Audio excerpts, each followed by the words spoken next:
Could we be witnessing the end of an era for one of the Boston Celtics' most intriguing talents?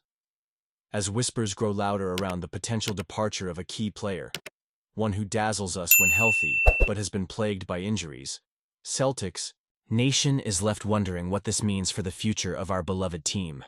With new ownership in place, the question on everyone's mind is whether the Celtics will let go of a player who has shown flashes of brilliance, yet has struggled to stay on the court.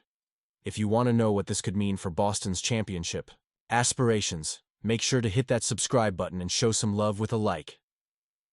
The Boston Celtics are in a fascinating yet challenging situation right now, especially with the recent sale of the franchise to a new ownership group led by Bill Chisholm for a staggering $1 billion. This shakeup has left many fans, including myself, wondering about the future of some key players on the roster, particularly Kristaps Porzingis. After all, can the Celtics really afford to keep a player who has a history of injuries and a hefty contract? It's a tough question that's been on the minds of many. Porzingis, when he's on the court, has shown flashes of brilliance that remind us why he was once dubbed a unicorn by none other than Kevin Durant. Just look at his performance against the Utah Jazz recently, where he dropped 27 points, grabbed 10 rebounds, and dished out 6 assists. That kind of production is what makes this conversation so complicated. The Celtics are currently riding a 4-game winning streak, and Porzingis has been a big part of that success, boasting impressive numbers this season. 19.5 points, nearly 7 rebounds, and solid shooting splits. However, we can't ignore the elephant in the room: injuries. Porzingis has only been available for 35 games this season, and it's hard to ignore that he has only exceeded 60 games played in a single season once since 2017-18. This inconsistency raises valid concerns for a team that is projected to have about $500 million in salary commitments next year. Is it really worth it to keep a player who, while talented, has proven to be a liability due to his frequent injuries? Moreover, there's the financial aspect to consider. Porzingis is set to earn $30.7 million next season, which is a significant chunk of change for a player who may not be able to contribute consistently. With the new ownership looking to manage the team's financial commitments, it wouldn't be shocking to see Porzingis or even Drew Holiday on the trading block. As Zach Harper from The Athletic pointed out, moving either player could help the Celtics avoid the punitive luxury tax and potentially free up resources to retain other key players like Al Horford or Luke Kornet, who will both be free agents this summer. So, what does this mean for the Celtics? It's a bittersweet reality. Losing Porzingis would certainly hurt from a talent perspective, especially since he can be a game-changer when available. But the question remains: can the Celtics afford the risk? It's a gamble that could either solidify their roster for future championship runs or leave them scrambling to fill a void left by an injured star. Honestly, I'm torn. On one hand, I want to see the Celtics keep a player who, when healthy, can be a dominant force.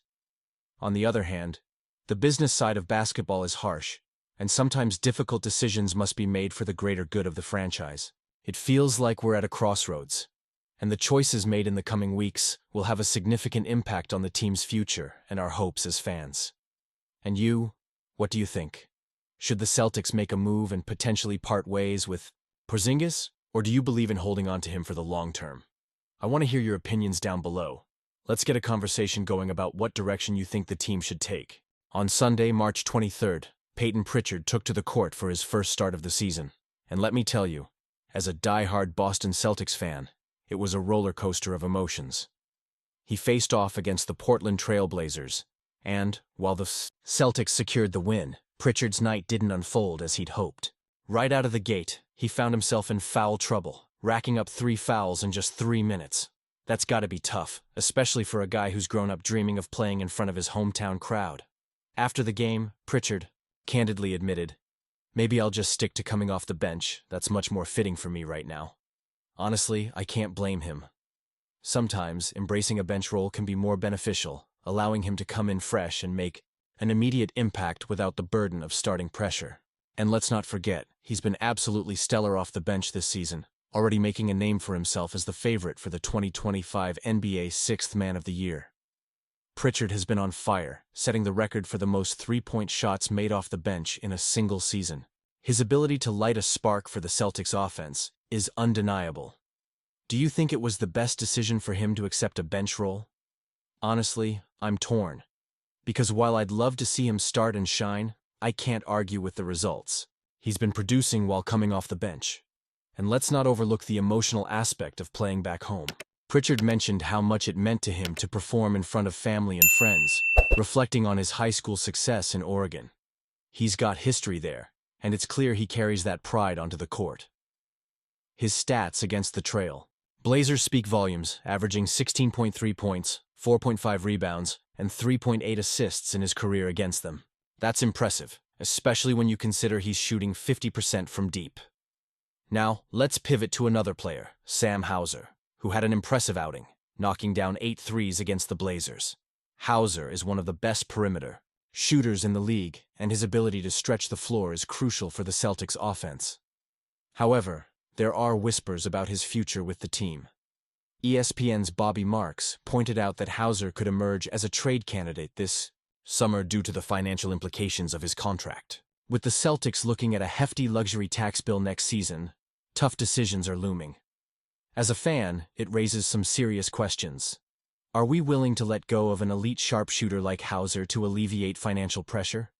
Sure, he's got a $10 million salary that could trigger an $80 million luxury tax penalty.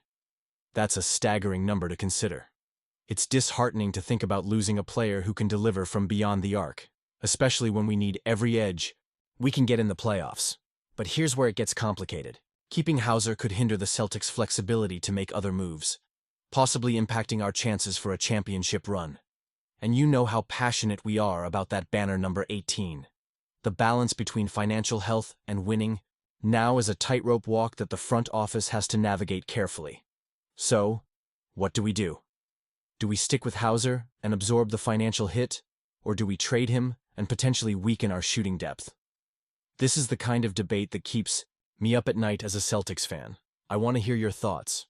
And you, what do you think? Should we do whatever it takes to hold on to Hauser, or is it time to make some tough choices? I want to hear your opinions down below. As we look ahead, it's clear that the decisions the Celtics make in the coming months will have a lasting impact on the team's future. Every move, every trade, every lineup adjustment can shift the balance of power in the league. Let's stay connected as we navigate these critical moments together. Don't forget to activate the notification bell to get all the latest updates. Like, share, and subscribe to ensure you're in the loop for every twist and turn of our beloved Celtics journey. Together, let's keep the conversation going and dream of that championship run.